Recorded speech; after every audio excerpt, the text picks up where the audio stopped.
Tahukah kalian, Habib Soleh Tanggul mengobati putri Raja Saudi, Sayyid Alawi bin Abbas Al-Maliki Makkah adalah ulama besar yang jadi rujukan hampir semua ulama pada masanya. Beliau juga salah satu penasehat Raja Saudi. Saat itu, Raja memiliki anak cacat sejak lahir. Anak itu tidak punya lubang dubur, karena lubang duburnya ada di pinggang. Tentu saja, sang Raja sudah datang ke pengobatan di mana saja, tapi hasilnya belum membuahkan hasil yang memuaskan. Akhirnya Sayyid Alawi menyarankan agar sang Raja mengundang seorang Habib penuh karomah dari Indonesia yang bernama Habib Soleh bin Muhsin Al-Hamid atau akrab disapa Habib Soleh Tanggul. Sang Raja akhirnya mengirimkan utusan untuk meminta Habib Soleh Tanggul berkenan datang ke Arab Saudi. Habib Soleh akhirnya bersedia dan berangkat bersama utusan sang Raja. Sang Raja sudah menyiapkan jamuan istimewa kepada tamunya yang dikenal keramat ini. Sebelum bertemu langsung dengan Raja, Habib Soleh ngobrol santai terlebih dulu dengan Sayyid Alawi, baru kemudian menghadap sang Raja. Anak sang saja sudah duduk di kursi kebesarannya. Disamperin itu anak itu kemudian ditepuk-tepuk belakangnya sambil berkata, "Back hair ente, insya Allah back hair." Setelah mengucapkan itu, Habib Soleh berkata kepada Sayyid Alawi Al-Maliki, "Ayo Habib, kita pergi dari sini, ana pingin ke tempat antum saja." Sang Raja Arab yang mendengar ucapan itu langsung berkata, "Ya Habib Alawi, inikah yang antum bilang Habib keramat itu, tidak ada salam tidak ada perbincangan, malah mau pergi begitu saja?" Sayyid Alawi tetap bersikap santai dan tenang saja. Selang beberapa saat, anak raja yang duduk di kursi tadi berteriak, "Allahu Akbar, Allahu Akbar." Lubang yang ada di pinggang ketutup berubah ke belakang sebagaimana manusia normal lainnya. "Oh iya, tadi belakang saya ditepuk-tepuk sama Habib Soleh." Akhirnya sang raja menawarkan satu peti berisi emas kepada Habib Soleh. "Simpan saja emasmu, ana lebih kaya dari ente. Kalau perlu ana yang kasih ente," jawab Habib Soleh. "Ya Habib Soleh, ana punya anak perempuan. Kalau mau putri ana, akan saya nikahkan denganmu lalu antum aku beri jabatan tinggi di sini," kata sang raja.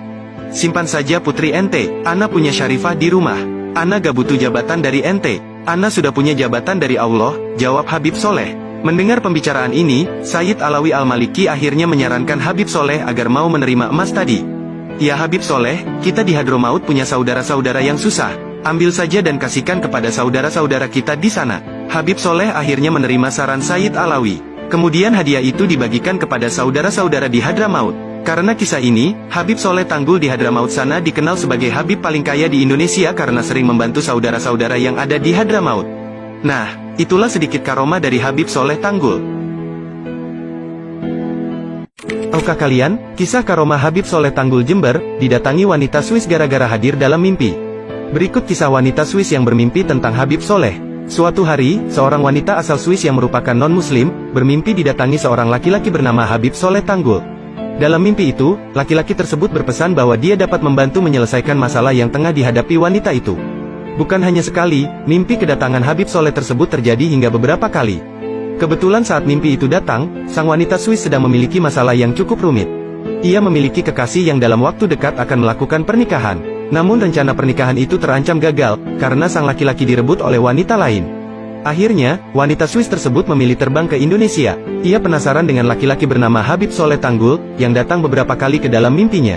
Begitu tiba di Bandara Soekarno-Hatta, Jakarta, wanita tersebut langsung bertanya kepada petugas bandara tentang seorang laki-laki bernama Habib Soleh Tanggul. Kebetulan, salah satu petugas bandara mengaku tahu dan bersedia mengantarkan wanita Swiss tersebut ke Jember. Begitu tiba di Tanggul, wanita Swiss itu sangat terkejut, karena Habib Soleh yang ditemuinya sama persis dengan yang hadir dalam mimpinya. Saat itu, di rumah Habib Soleh sedang banyak tamu. Kemudian, Habib Soleh meminta wanita itu mengganti pakaiannya karena terlihat kurang sopan.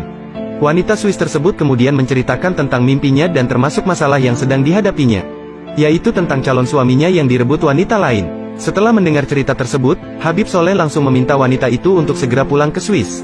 Menurut Habib Soleh, setibanya di Swiss nantinya sang calon suami akan menangis di depan pintu rumah wanita tersebut, sambil meminta maaf dan mengakui kesalahannya.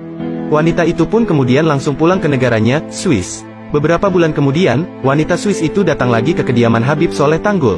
Namun kedatangannya kali ini bukan sendirian, melainkan sudah bersama laki-laki yang tak lain adalah suaminya. Wanita itu datang untuk mengucapkan terima kasih kepada Habib Soleh, karena apa yang diucapkan beliau benar-benar terjadi. Wanita itu kemudian menawarkan sesuatu seperti uang dan hal-hal dunia lainnya kepada Habib Soleh, sebagai ungkapan terima kasih. Namun sebagai waliullah, tentu saja Habib Soleh menolak tawaran tersebut. Habib Soleh hanya memberikan tawaran kesediaan wanita Swiss dan suaminya itu untuk masuk Islam. Itu pun jika wanita dan suaminya tersebut ikhlas dan tidak ada keterpaksaan. Dan akhirnya, wanita Swiss dan suaminya itu menyatakan masuk Islam dengan ikhlas dan tanpa keterpaksaan. Nah, itulah sedikit kisah karomah dari Habib Soleh Tanggul.